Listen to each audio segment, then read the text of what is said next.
Selamat pagi Ibu Dewa Ayu. Di sini saya akan mempresentasikan objek saya yaitu tentang koperasi. Sebelum saya mempresentasikan objek saya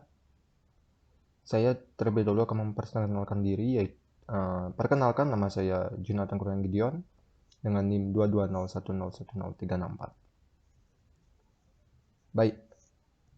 Di presentasi saya ini terdapat beberapa daftar isi bagian-bagian di dalam presentasi saya. Yang pertama itu ada deskripsi objek, yang kedua itu ada teknik pengumpulan data, yang ketiga itu ada pemodelan BPMN, yang keempat itu adalah pemodelan diagram flow, yang kelima itu ada tahapan proses bisnis, yang keenam itu ada pemodelan sistem flow, dan yang terakhir itu ada tahapan rekayasa ulang. Baik, pertama saya akan menjelaskan di sini yaitu tentang deskripsi objek. Apa sih koperasi itu? Koperasi simpan pinjam itu adalah sebuah badan usaha atau lembaga keuangan, bukan bank, yang kegiatan usahanya berupa penerimaan simpanan dan pemberian pinjaman modal yang dimiliki dan dikelola oleh para anggotanya. Di sini koperasi juga memiliki tujuan, yaitu mensejahterakan perekonomian rakyat dengan cara yaitu memberikan prosedur yang cepat dan mudah dalam melakukan simpanan dan pinjaman. Di sini juga koperasi memiliki beberapa fungsi dan peran. Yang pertama saya akan menjelaskan tentang fungsinya. Fungsinya itu yang pertama itu mengumpulkan dana dalam bentuk simpanan dan tabungan. Lalu yang kedua itu ada menyalurkan dan memberikan bantuan pinjaman yang mempunyai kebutuhan yang mendesak. Yang ketiga itu adalah melayani pembelian dan penjualan barang secara kredit dan tunai. Lalu, ada juga beberapa peran koperasi, yaitu yang pertama itu meningkatkan pendapatan sekaligus kesejahteraan dalam penyaluran dana kredit. Yang kedua itu ada penetapan bunga ringan agar nasabah terhindar dari jeratan pinjaman ilegal. Yang terakhir yaitu ada pengelolaan dana simpanan atau tabungan sebagai salah satu bentuk investasi. Lalu saya menjelaskan yang kedua yaitu tentang teknik pengumpulan datanya. Di sini teknik pengumpulan datanya itu saya bagi menjadi dua, yaitu pertama itu ada data primer dan yang kedua itu ada data sekunder. Di data primer saya melakukan observasi, yaitu di Jalan Raya Sesetan nomor 39 Sesetan, Denpasar Selatan, Kota Denpasar. Lalu untuk data sekundernya saya melakukan kepustakaan, itu saya mengambil pengertian koperasi dan pengertian koperasi simpan pinjam melalui beberapa para ilmiah. Baik, saya akan menjelaskan yang pertama di sini tentang pengertian koperasi. Menurut Subandi 2013, titik 2, pengertian koperasi itu adalah suatu sistem kredit dalam kehidupan ekonomi masyarakat sebagai upaya untuk memenuhi kebutuhan hidup dan memecahkan permasalahan ekonomi yang dihadapinya. Menurut Kazimir 2000, koperasi itu adalah di mana suatu kumpulan ini terdiri dari orang-orang yang menjadi anggota koperasi, di mana suatu kumpulan ini terdiri dari orang-orang yang mempunyai kepentingan bersama, dalam arti mempunyai tujuan bersama antara para anggotanya. Lalu di sini saya akan menjelaskan pengertian tentang koperasi simpan pinjam. Di sini menurut Panji 2001, koperasi simpan pinjam itu adalah sebuah lapangan usaha pembentukan modal melalui tabungan para anggota secara terus-menerus untuk kemudian dipinjamkan kepada para anggota yang secara mudah, murah, dan cepat untuk tujuan produktif dan kesejahteraan. Lalu saya di sini akan menjelaskan yaitu yang ketiga, itu tentang pemodelan BPMN. Untuk pemodelan BPMN di sini saya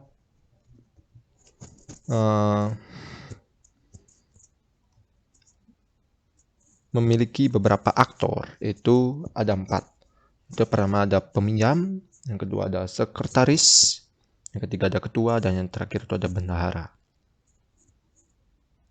Dan untuk notasi-notasinya, itu pertama ada start atau mulai itu dengan lingkaran biasa, lalu untuk selesai atau end itu dengan notasi lingkaran bercetak tebal hitam.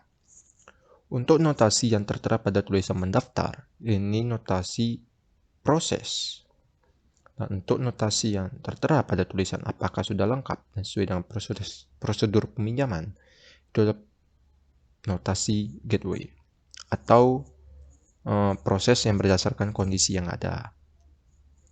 Baik, sini saya akan menjelaskan tahapan-tahapan proses bisnis yang terjadi di koperasi secara manual. Pertama-tama, peminjam akan mendaftar, lalu peminjam akan menyerahkan berkas-berkas dan melampirkan proposal pengajuan pinjaman. Berkas-berkasnya ini terdiri dari KK, KTP, slip gaji, dan lain sebagainya. Dan isi dari proposal tersebut itu tujuan kita melakukan pinjaman, lalu nominal pinjamannya berapa, seperti itu. Lalu si peminjam akan memberikan kepada si sekretaris berkas-berkas dan proposal tersebut.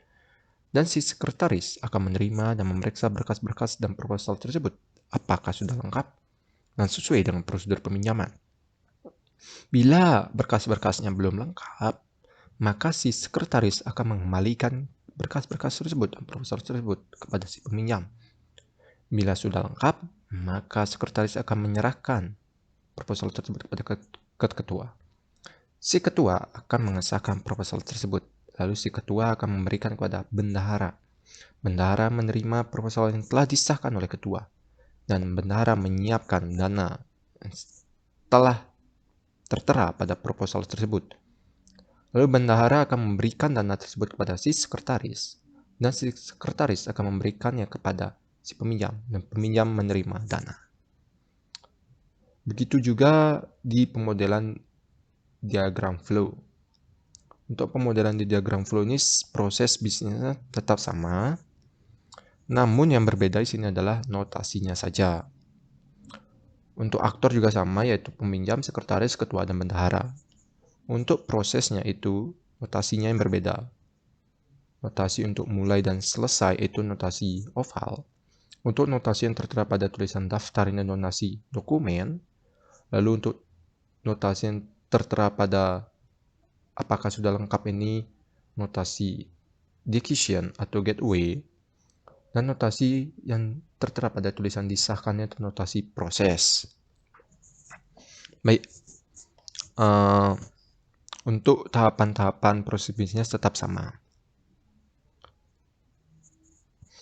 Lalu di sini saya menjelaskan tahapan proses bisnisnya. Mungkin tadi di pemodelan BPMN tahapan proses bisnisnya kurang jelas. Jadi Ibu bisa melihat di tahapan proses bisnis tersebut apa saja tahapan-tahapannya dalam melakukan pinjaman dana.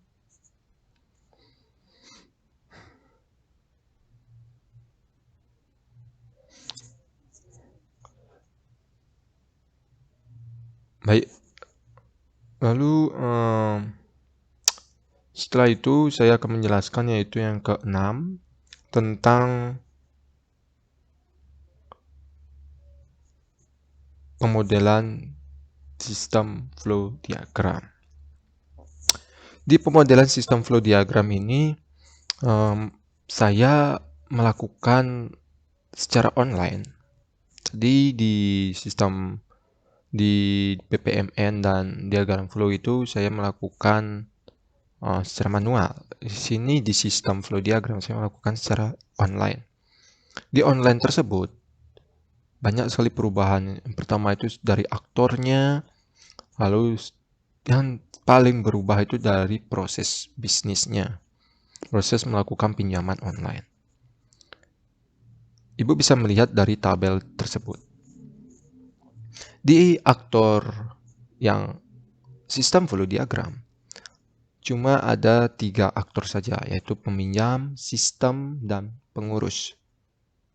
Pengurus ini bisa saja sekretaris, bendahara, maupun ketua yang menerima formulir kita dari sistem. Seperti itu.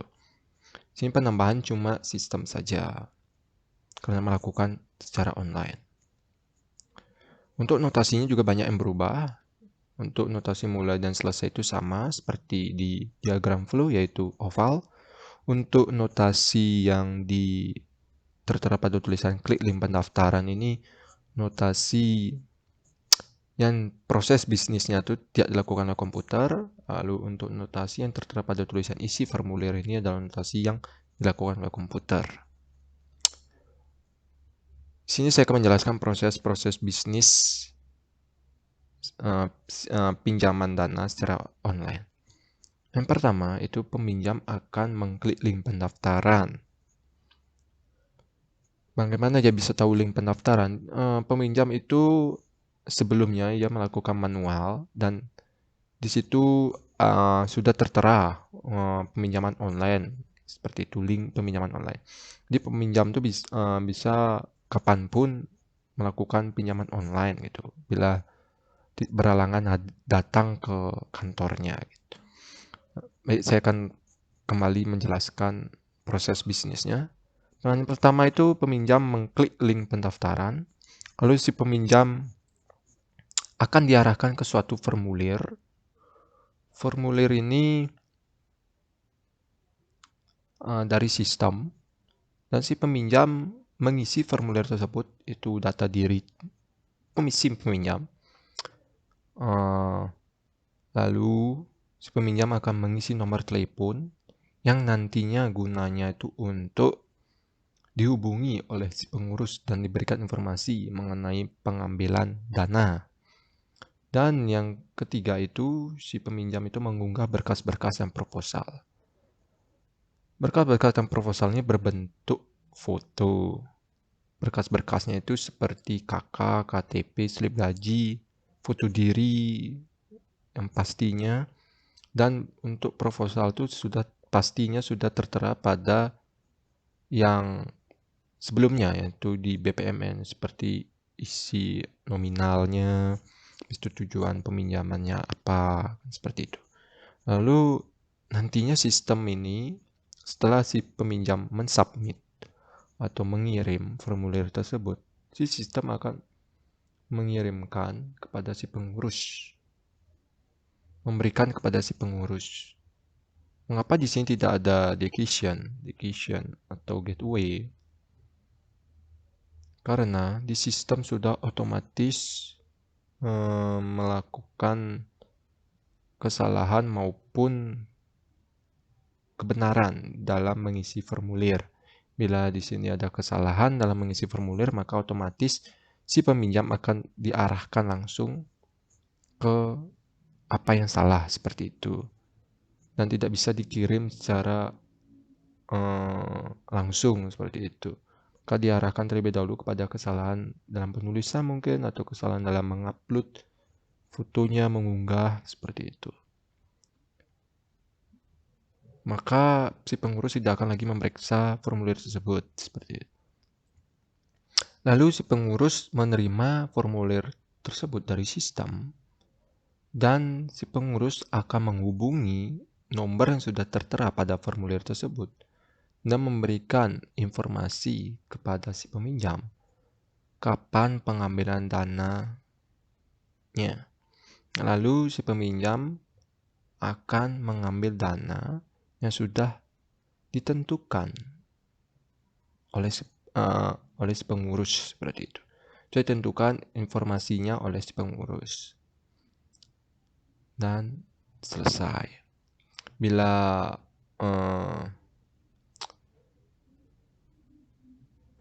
pemodelan sistem flow ini penjelasannya kurang jelas, Ibu bisa melihat di tahapan rekayasa ulang, yaitu yang terakhir, bagian yang terakhir. Ibu bisa melihat proses-proses bisnisnya secara online di sini.